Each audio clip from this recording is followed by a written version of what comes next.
سر مجھے ایک تو یہ جاننا تھا کہ یہ جو بھی کچھ اب موجودہ وقت میں ہو رہا ہے اور اتنی ریسٹرکشنز جو بھی کچھ پارٹیز کے اوپر ہوتی ہیں، کیا یہ پاسبل ہیں، ہونی چاہیے؟ نہیں، نہ کبھی پاکستان کی تاریخ میں، دنیا کی تاریخ میں کبھی ایسا نہیں ہوا ہے. یہ بدترین فری پول ریٹنگ کو سمجھ لیجیے کہ ایک پارٹی جو ہے وہ کوشش کی جا رہی ہے اسے وزیرستان پالیسی منہدم کرنے کی، اور کیونکہ سارے جو مل کر بھی اس پارٹی کا وہ مقابلہ نہیں کر سکتے ہیں، تو اس کا جو ایک ہائی ہینڈڈ اور ریاستی تشدد جتنا بھی استعمال کر سکتے ہیں وہ کیا جا رہا ہے. بالکل نہیں ہونا چاہیے. اچھا سر، دوسری چیز یہ ہے کہ پیپلز پارٹی میں جب تک آپ تھے آپ پہ کبھی اتنی ریسٹرکشنز اور پابندیاں نہیں لگی ہیں، لیکن کیا آپ سمجھتے ہیں کہ پی ٹی آئی میں آنے کے بعد آپ کے جو ایک سیاسی کیریئر ہے اس پہ جو ہے نا داغ لگایا جا رہا ہے جان بوجھ کے؟ میرے اوپر کیا پابندیاں لگنی ہے؟ باہر گیپ ہم تو پیدا ہی کلشن کوف کے سائے تلے ہوتے ہیں. جب ہم بلوچ پیدا ہوتے ہیں تو بھی خوشیاں اسی طرح منائی جاتی ہیں، اور اگر اب میرے گھر پہ پھلجھڑیاں برسائی جاتی ہیں اور اس طرح جو ہے لفٹ کی سیر کرائی جاتی ہے یا اس طرح میرے بیٹے کو اریسٹ کیا جاتا ہے، تو یہ کوئی ایسی بات نہیں ہے. ضیاء الحق کے دور میں ہم نے اس سے بھی زیادہ جو ہے پرتشدد عناصر دیکھے تھے، لیکن اتنی بے حیائی اور اتنی جو ہے وہ ریاستی دہشت گردی نہیں دیکھی تھی جو اب دیکھنے میں آ رہی ہے.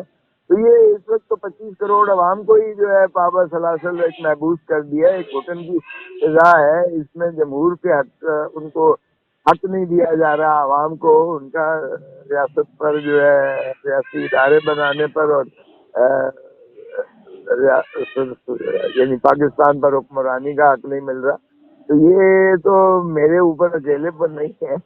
آپ دیکھیں کہ ساری قوم پر یہ ہو رہا ہے. اگر پرویز الہی کی ضمانت لی جاتی ہے تو اسے فوراً گرفتار کر لیا جاتا ہے. اگر اس کی شاہ محمود قریشی کی ہوتی ہے تو اس کو جس بے حیائی سے ڈٹائی سے گرفتار کیا گیا، دنیا ساری نے تماشا دیکھا پاکستان کا. سر جمشید دستی صاحب کے اہلیہ کے ساتھ جو بھی کچھ ہوا، ادھر جو لوگوں کا کہنا ہے وہ یہ کہنا ہے کہ جمشید دستی صاحب نے یہ سب کچھ ٹی ہر پی حاصل کرنے کے لیے کیا ہے.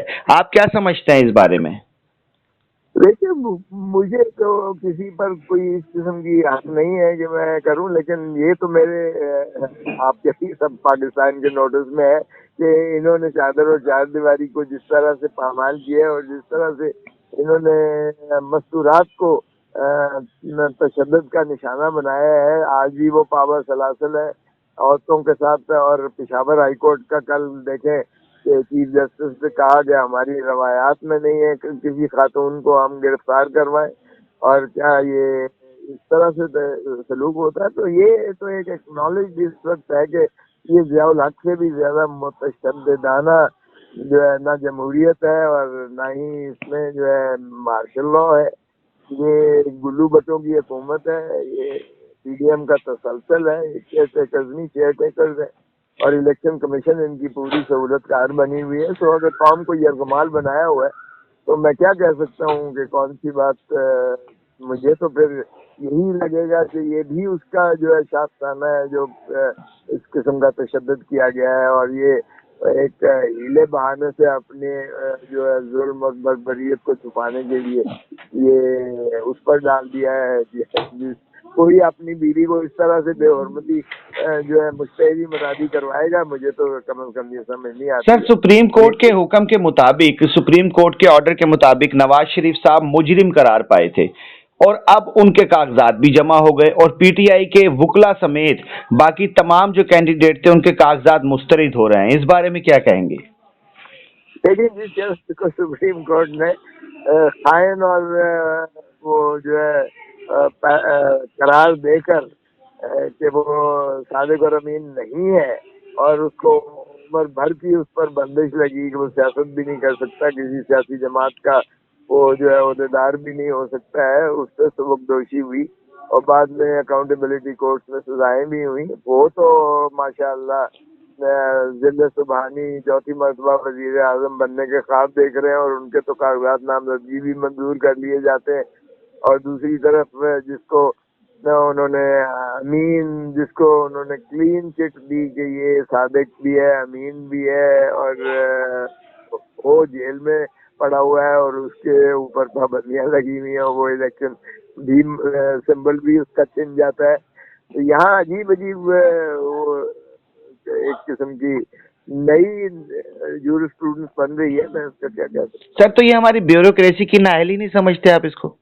بیوروکریسی کو کہوں یا کس کو کہوں، باہر کا اس میں تو یقینی بات ہے کہ یہ جو ماشاءاللہ جنہوں نے لوٹ مار کی ہے اس ملک کی، جس پی ڈی ایم کی جماعتوں نے جو اس دھرتی ماں کو لوٹا ہے، اب وہ چاہتے ہیں کہ مزید اس کو 5 سال کے لیے لوٹیں، اور اس لیے جو ایک جانبدار اور خوددار شخص ہے اس کو یہ نہیں چاہتے کہ وہ عوام کی پذیرائی، جس کو 90% 80% سے زیادہ لوگ اس کو چاہتے ہیں اور وہ دلوں کی دھڑکن ہے، وہ اسے مانے رکھتے ہیں، تو پھر یہ کسی کے کندھوں پر سوار ہو کر اقتدار میں آ کر اور دھرتی ماں کو مزید لوٹنا چاہتے ہیں. دیکھیں ماشاءاللہ ان کے بہت بڑے کاروباری ہیں، لندن میں رہتے یہ دنیا کی امیر ترین جو عمارتوں میں پارکلینڈ ویوز کی جو فلیٹس ہے، اور پھر یہ اس پہ